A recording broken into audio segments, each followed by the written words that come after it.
అరే నువ్వు రారా నాయనా అంతా మేము చూసుకుంటాం గాని సంతుగాడు మొన్న గోవా వాయే కదా వస్తొస్తా 2 బాటలు పట్టుకొచ్చిండట పిరంగల్ల మందు అందరికి చెప్పక మళ్ళా సాలది కాక అంచుకు నాటుకోడి ఫ్రై చేపించుకొస్తారా గట్టిగా మసాలేసి వండితే కత్తర్ నాకుంటదిరా మామ జర మర్చిపోకు వస్తొస్తా ఓ సిగరెట్ డబ్బా దేరా ఆడ దొరకాయి మళ్ళా అని దోస్తులంతా సిట్టింగ్లకు తయారైతుంటారట ఇవన్నీ మామూలోళ్ళ దావతులు ఏ గీ మత్తేం చాలుతుంది ఇగో గిట్లా ఫామ్ హౌస్ అంటే పైలట్ కాకదే పో సిటీ శివారు మొయినాబాద్ లా సిట్టింగ్లు సెటిల్మెంట్లు అగ్రిమెంట్లు అన్ని ఇడికెళ్ళే నడిపిస్తున్నాడు.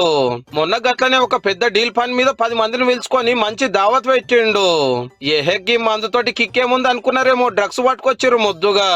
మనోళ్ళు ఫుల్ జోషులుంటే అయితే ముచ్చట పోలీసులకు అంది కారు వేసుకొని ఉరికొచ్చిండ్రు. ఓ కొడుకు వచ్చిండ్రు అనుకుంటా కొందరు అదురుకుంటే ఒక మూతవారి పిస్తోల్ తీసి తుట్ట కాల్చిండట. ఒక వ్యక్తి చేతిలో ఆకాశం వైపు పిస్టల్ పెట్టి ఏం చేస్తూ పట్టుకొని ఉండడం కనిపించింది. వెంటనే అతన్ని కస్టడీలో తీసుకొని ఊరికి ఆగబట్టి తుపాకీ గుంజుకున్నారు.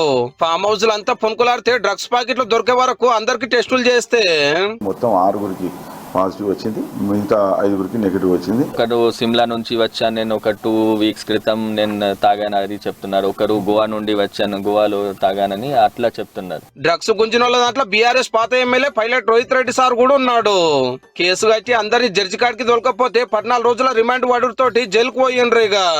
ఈ పార్టీలో ఆంధ్ర టీడీపీ ఎంపీ పుట్ట మహేష్ కుమార్ సార్ కూడా ఉన్నాడు. ఆ డిన్నర్ లో ఎక్కడ గానీ నేను తప్పు చేయలేదు, మీ అందరికి కూడా మళ్ళీ తెలుపుకుంటున్నా.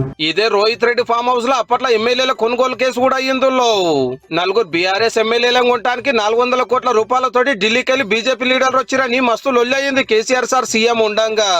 కానీ ఏ కానా కూడా దొరకాలే. ఆ 4గురిని ప్రగతి భవన్ లో పెట్టుకుని సెంటర్ లో నాడియా పోతే ఉల్టా అయ్యింది. అయితే ఎమ్మెల్యేల ఫోన్లు ట్యాపింగ్ చేసి సీక్రెట్ మీటింగ్ కాడికి పోలీసులను తోలిరని ప్రచారం కూడా నడిచింది. ఈ 4 ఎమ్మెల్యేలలో ఒక్కరు కూడా మళ్ళా గెలవాలి. ఇక ఇప్పుడు అదే జాగల సొంత పార్టీ లీడర్ డ్రగ్స్ గురించి దొరికినా గులాబీ లీడర్లు సపోర్ట్ చేస్తూ అంతా గప్చుపు.